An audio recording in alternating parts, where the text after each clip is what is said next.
Wow. Thank you, Priscilla and Rosa, for sharing your stories. Priscilla, what a life so far. Your determination and resiliency show just what our night owls are made of. Congratulations to you and your sisters who have earned their degrees from WGU as well. We love to make this family affair whenever we can. Rosa, I don't think I'll ever play Monopoly again without thinking about you. This is an amazing metaphor. I just loved it, so well done. And your journey that you've been taking. Just make sure that you keep going so you can get wherever your journey past go will take you. And keep circling that board. Collect your $200 or... So thank you both, just wonderful. Now I'm pleased to introduce our commencement speaker, Johnny C. Taylor Jr. Johnny is president and CEO of SHRM, the Society for Human Resource Management, based in Alexandria, Virginia. With over 300,000 members in 165 countries, SHRM is the largest HR trade association in the world, impacting the lives of 115 million workers.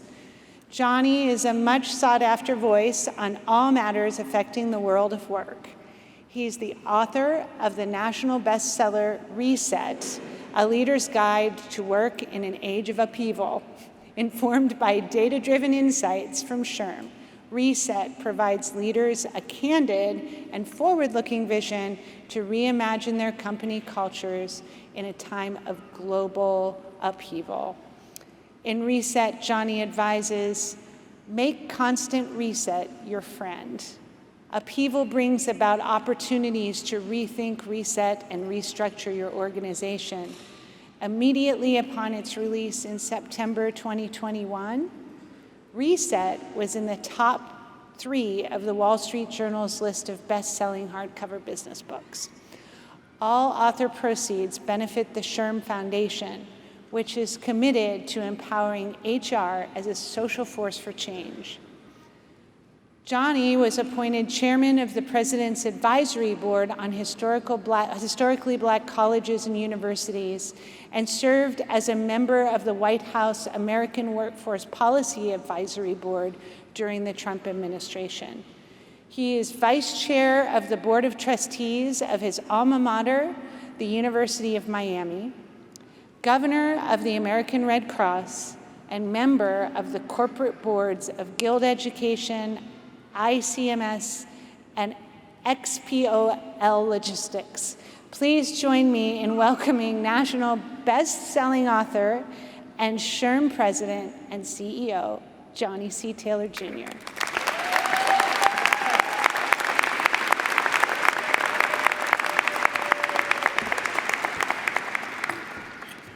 Wow, thank you for the introduction, Madam Provost. But more importantly, thank you all to the class of 2022, your loved ones who are in attendance, even if they're here virtually, right? The distinguished platform guests, WGU faculty, trustees, and administration. Thank you for inviting me to participate as your keynote speaker for what will undoubtedly be one of your most important and memorable days of your life. Talking about a memorable day of my life, Tuesday, I didn't think I'd be here. I thought I was going to have to cancel this commencement speech, at least me being here. You all were going to graduate no matter what. But I received a call that my father, who I love dearly, in Fort Lauderdale, Florida, had his 4th stroke. And this time, it was pretty bad. So my sister called me, and I, of course, called my assistant and said, immediately start canceling everything, because I've got to get to Florida, where I'm born and raised, and take care of my dad. So thank you to the nurses here in the room. Well, I'm pleased to say they did their work. They did a phenomenal job. Sure, the physicians were there, but I can tell you the people who made the real difference for my father, and part of the reason that I'm here are the nurses. So thank you. I literally want to thank you all. You're heroes. But if that wasn't enough, at about 6:45 this morning, after flying in from Florida last night, my sister called all in a panic and said, guess what? Dad has turned for the worse, and the hospital has asked us all to get back there. I was like, oh no. And I had a choice to make. You want to talk about the Monopoly board. I had a choice to make, and it was to deliver on my commitment to spend this day with you or go see my dad. And the fact of the matter is, I believe my dad's going to make it, but I really, really, really wanted to be here with you all today. I'm committed to you all. I'm committed to delivering this message, and thank you. Specifically to the class of 2022, words cannot adequately express the happiness, literally the happiness that I feel for you today. I encourage and in fact implore each of you to take a victory lap. You know, too often we don't appreciate the now. You're so busy waiting to, I hear people talking about, I'm gonna go get my master's, I'm gonna get my doctorate, I'm gonna go get this and get that. Enjoy the moment, class of 2022. Enjoy the moment, right? And this class in particular, and it's why I wanted to be here today, I do commencement speeches every year, a couple, I pick and choose them, but there's something very unique about the WGU student and your experience. You see, I'm usually sitting down with the typical 22-year-old. The fact of the matter, as the provost mentioned, is your average age is 38 years old. I'm typically at high-end private schools where, 90% of the students are not first-time graduates, first-time college graduates. Their families, they're not first generation. 42% of you are. And 72% of the class is women. I mean, this is highly, think about who you are and what you represent. I remembered after taking 8 years of Latin, just one phrase, just one, and it was Winnie, Witty, Wiki. I came, I saw, I conquered. That's the most important message for you all to realize, is that you had your jobs, your lives, your families, you had all of that going on, yet you graduated in fewer than 3 years. And we know that most people in higher education are taking 6 years to get a college degree if they get one at all. So you're an impressive lot, and I wanted to be here today to tell you that personally. I run the world's largest HR association, and you all are the workers, the leaders of the future. And so I have a personal vested interest in congratulating you and what you've achieved. Once again, congratulations.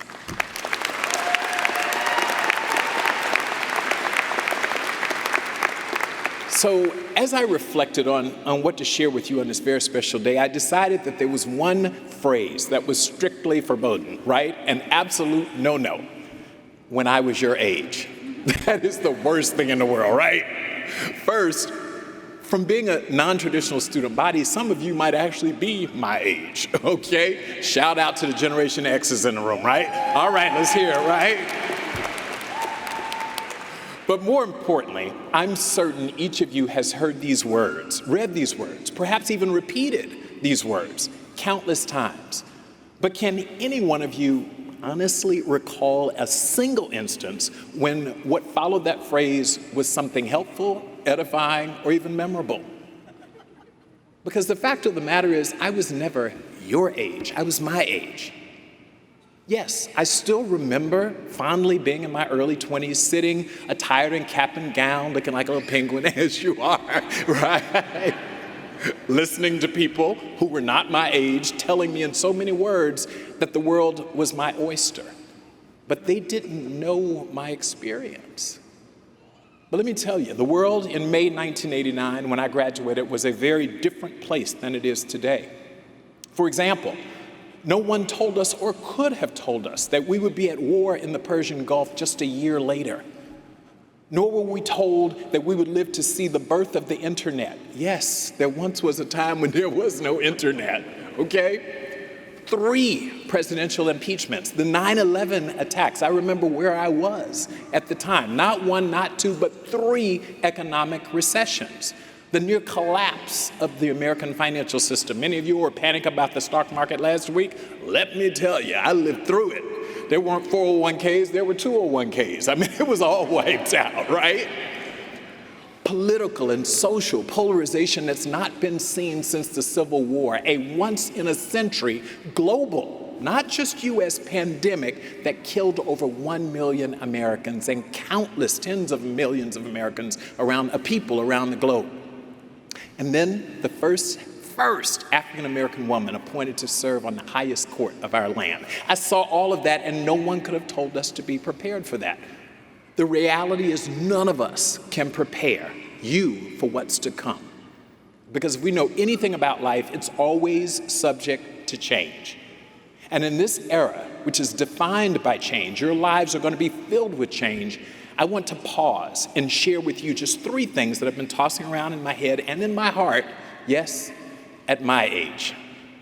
First, you are graduating at a pivotal time in history, into the tail end of the information era and the beginning of what we're calling the augmented era.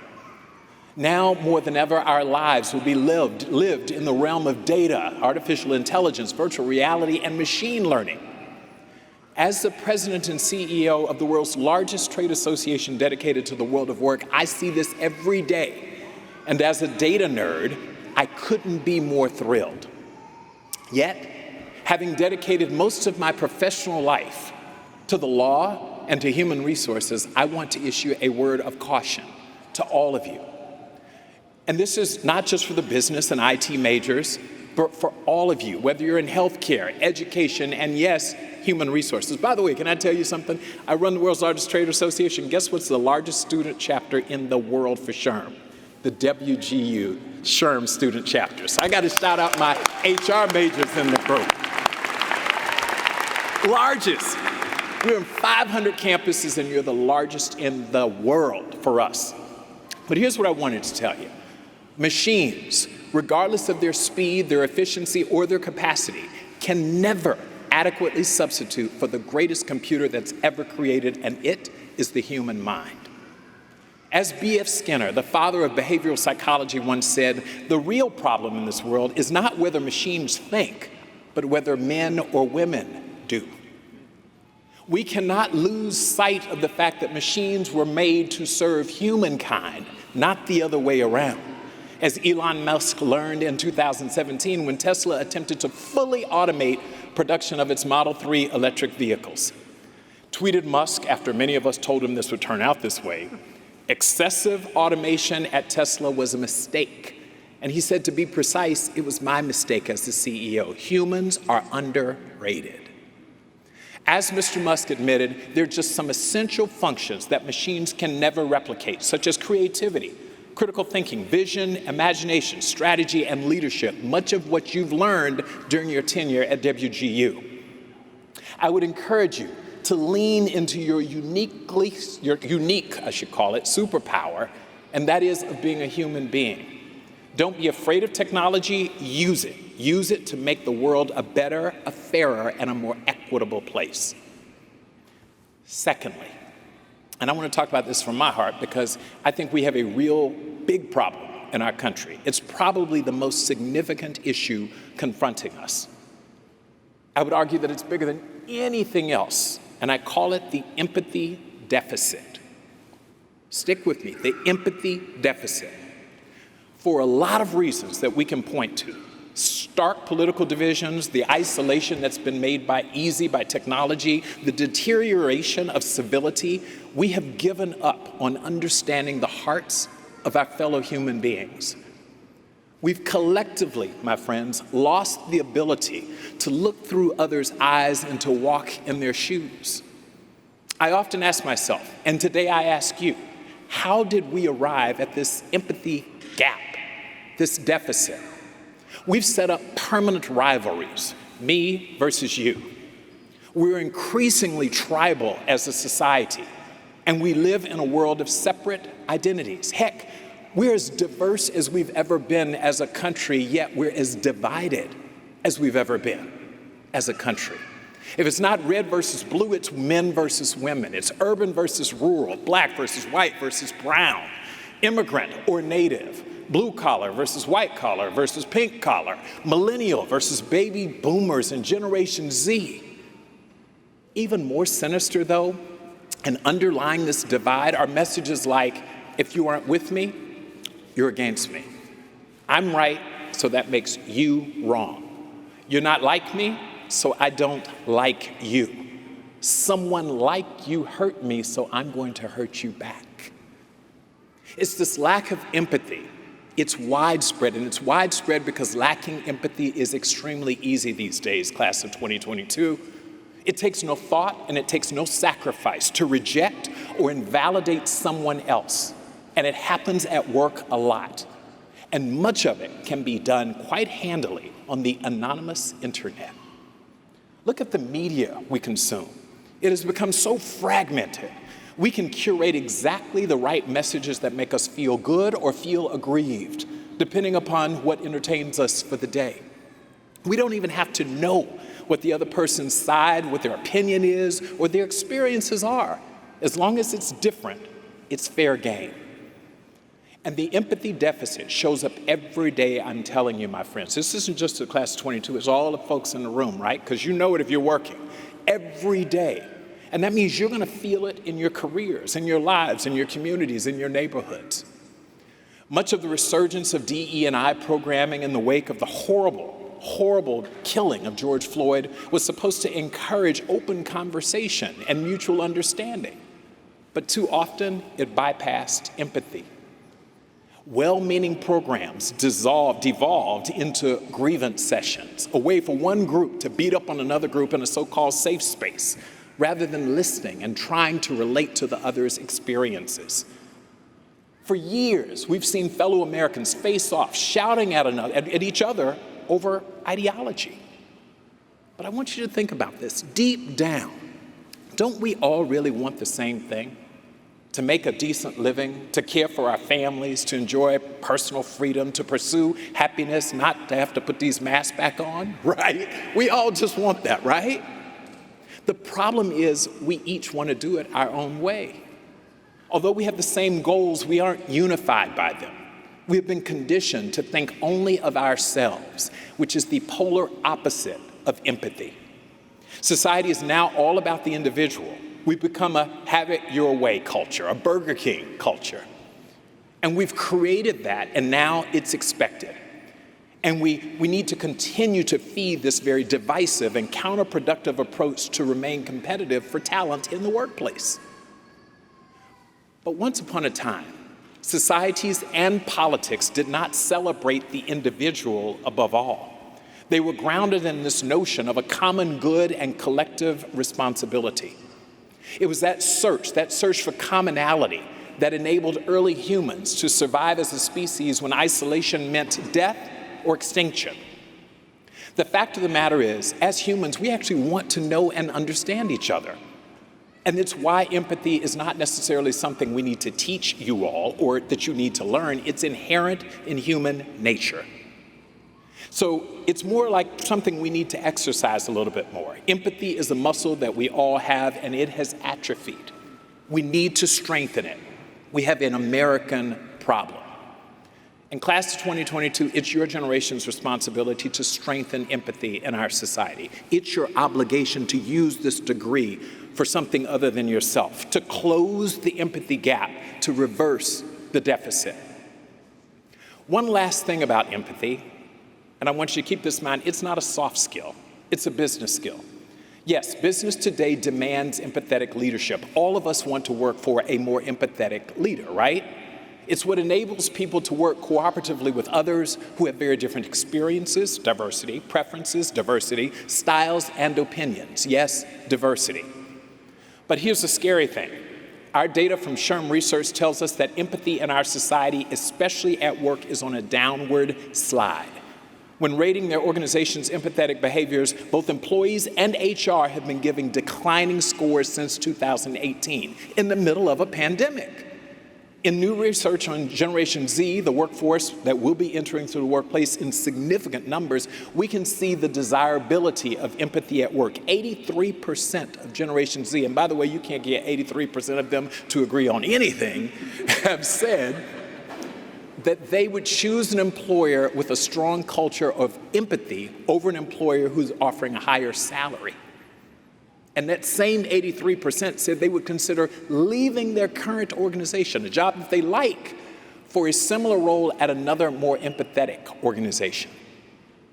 As you graduate class of 2022, let's approach every problem and every challenge and frankly every person by putting the we before the me.